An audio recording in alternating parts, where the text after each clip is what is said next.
My name is Andy Hornby, photographer and vlogger. 17 years ago I started teaching myself photography. Today I travel the UK as a professional wedding photographer, landscape photographer and filmmaker. Learn from my experiences, my mistakes and my tips and advice.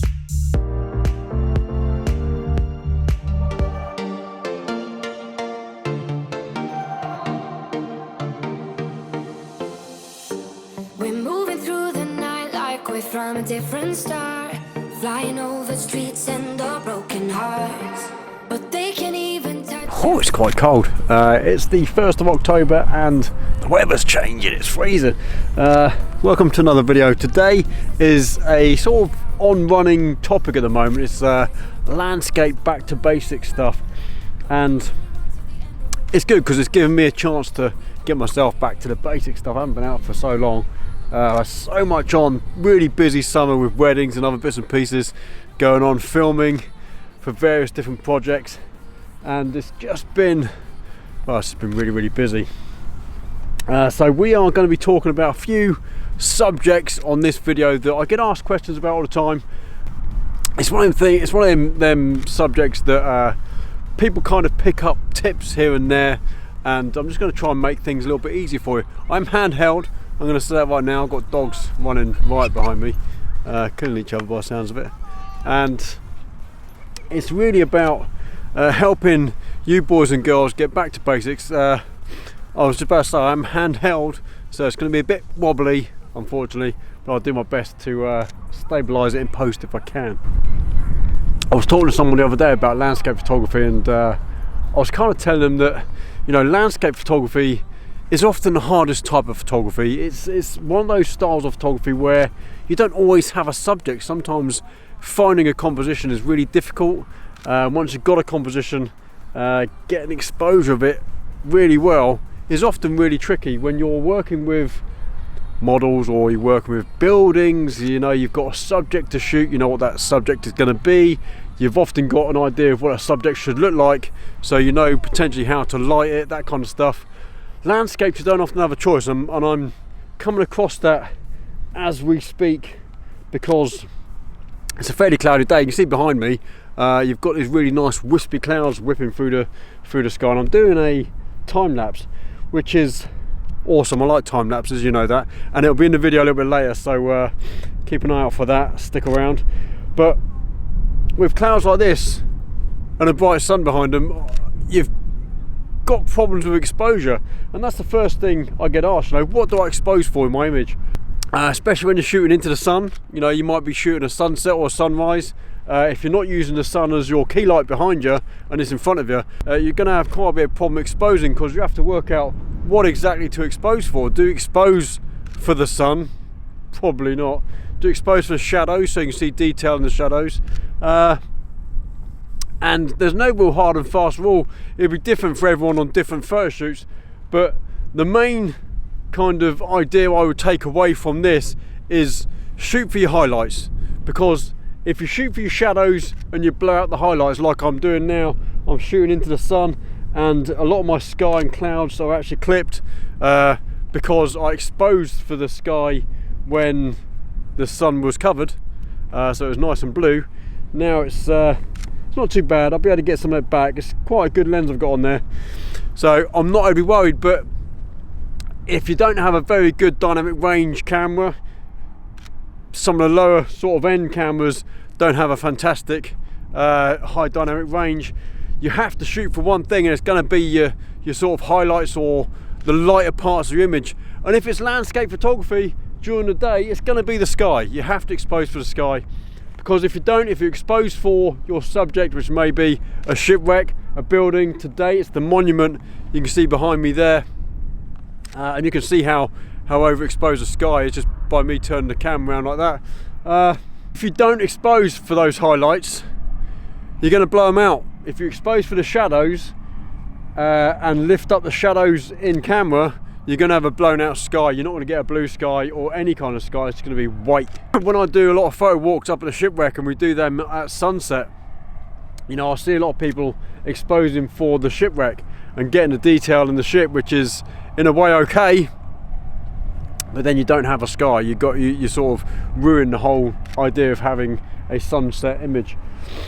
So there's a real hard and fast tip for you when exposing for your landscape photography. Expose for the highlights, don't expose for the shadows, and in post you can bring the shadows back up in Lightroom really simply, and if you've got a really good dynamic range camera you're not going to have a problem at all. In post, very simple, I'm just going to bring up the slider for the shadows, and that's simply it. That's all you need to do, and it's going to bring out the details in the shadows of the monument, and if it was a shipwreck or building or whatever else, you'd bring out the detail in that. So that's my kind of hard and fast rule, and that's the main kind of thing I'm asked when we're doing sunset shots. You know, what do I expose for, because my sky's blown out. Expose for the sky if the sky's blown out. Simple. Like I said, I am currently doing a time lapse. You see my camera set up just there. If I come around to the side there, you might see a little bit better against the sky. And I've actually got my Samyang 14mm on there, which is not an easy lens to use. It's an awesome lens, very sharp. The detail is really good. I'm going to get a little bit of distortion in the corners. I know that. I'm not too worried too much. I've got my camera sort of angled up slightly, so you are going to get quite a bit of distortion. But I've got the monument itself dead center, so that should be really good, and it should be really straight in post. Shouldn't have a problem with that. A few little bits of tips I want to give you when you're doing your landscape stuff, when you're set up on a tripod. Obviously, get yourself a decent tripod. This is a travel tripod, but it's done me really well for the last year or so. I do need to upgrade. It is on my list of things to buy. I've got quite a big list at the moment, unfortunately. And when you're on a tripod, if you have stabilization at all in camera, turn it off, especially if you're doing time lapses or long exposure. Your camera sensor is going to want to move, and you're going to do yourself no end of trouble in post if you're doing time lapse and stuff like that, because each picture might just be slightly off. I think I've said it before in another video. And the other thing you really want to do is focus manually. So find something to focus on. If it's something like the monument, you've got something to focus on, which is awesome, just focus on that. But if you haven't, your general hard and fast rule is focus 1/3 up your image. So if I'm pointing up to the sky a little bit to get more of the sky in, sort of 1/3 up my image is going to be around the horizon line. So if you're shooting a seascape, it's going to be around the horizon line. Focus on that. F10, most things are going to be in focus, unless you're really close to the ground or you've got something right in front of your lens kind of here, that won't be in focus. But the majority of my stuff that I'm doing at the moment, if you look there, cameras here, I'm at F10, and everything from the grass in front of the camera pretty much up to the monuments and beyond. The clouds are what I'm after in this, the movement in the clouds. They're all going to be in focus. It's not going to be a problem at all. You just have to remember that when you're focusing, you can focus with your autofocus first, and then to remember switch it over. If you've got a little button on your lens, switch it over to manual, or turn it on manual inside your camera settings. This is actually a manual lens, which is pretty awesome. The problem is it's really difficult to focus with it, because my normal setup, the normal kind of lens that come with Sony's, they have, you're going to hear the hovercraft in the background, sorry, they have zoom focus. So when I start focusing on the focus wheel on the lens, the camera actually zooms in so I can see what I'm focusing on. Can't do that with this lens, unfortunately. It doesn't have an option for that because it's not a native Sony lens. So one thing I'm going to show you on this is after I've exposed for the sky, I'm going to be taking 600 images on this. I'm on 120 at the moment, but here is one of those images. I'm just going to show you what just turning the slider for shadows up in Lightroom, show you what that's going to do. It's going to keep my sky exposed to where it is, because the sky is the lightest part of the image. That won't be touched, but you'll start to see the detail come back in the monument itself, and that's what I'm after today. So I don't want to lose the detail in my highlights. If I overexpose it, you can't get that back. But if you underexpose the shadows slightly, or if the shadows are underexposed because you've exposed for the highlights, it's not a big deal, because remember, in shadow areas, when you look at it, you naturally lose detail anyway, so it doesn't matter too much. It's only going to matter if you start losing detail in the highlights. And let me give you an example of weddings. So if you're at a wedding and you're a wedding photographer, or you're just at a wedding, you've got a camera and you're taking a picture of one person in a completely white dress and everyone else is in other colour clothes, you know, dark clothes, dark suits, that kind of stuff, and you slightly overexpose that dress, the detail just goes completely. It's the same thing with the sky. If you expose for the darker clothes and you lose the detail in the wedding dress, or expose for the darker sort of shadows in the monument, you see how dark it is just on camera there compared to the background. You're going to overexpose the sky, you're going to overexpose the wedding dress, you can't get that detail back. And if I go to a wedding client with lots and lots of pictures of a wedding dress that's completely blown out with no detail at all, I'm in trouble, my wedding photography is in trouble, and I won't get any money for doing weddings. It is pretty much that simple.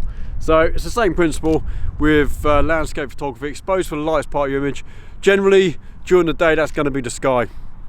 The only time that starts to change is at blue hour, because even at sort of golden hour, the sky is still lighter than the foreground or the ground, until the lights start coming on things like buildings and stuff like that, and the sky exposure comes down to meet the exposure of your foreground. That actually happens at blue hour. It's the time of the day where people kind of forget to shoot, and you should shoot blue hour.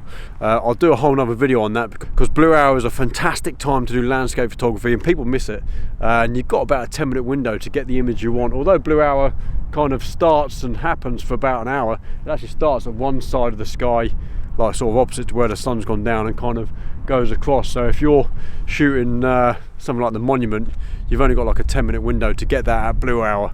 I'm going to continue to get some more shots of this. Stay around for the end product of this time lapse. Hopefully it's going to be quite a good time lapse. So yeah, I hope you enjoyed this video.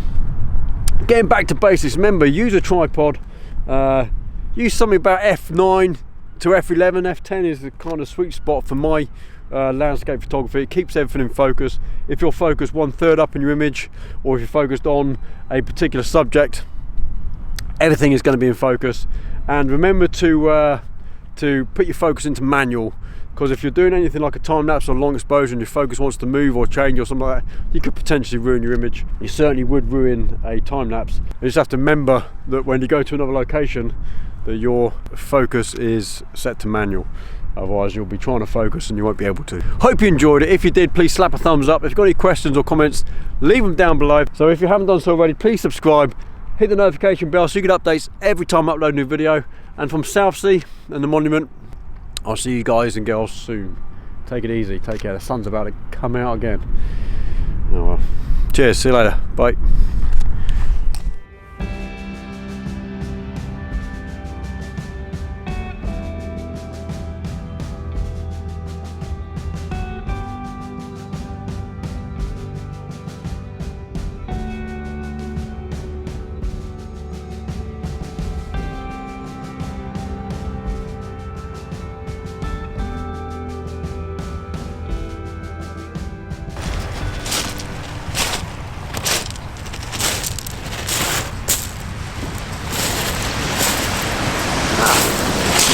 Still here, nice.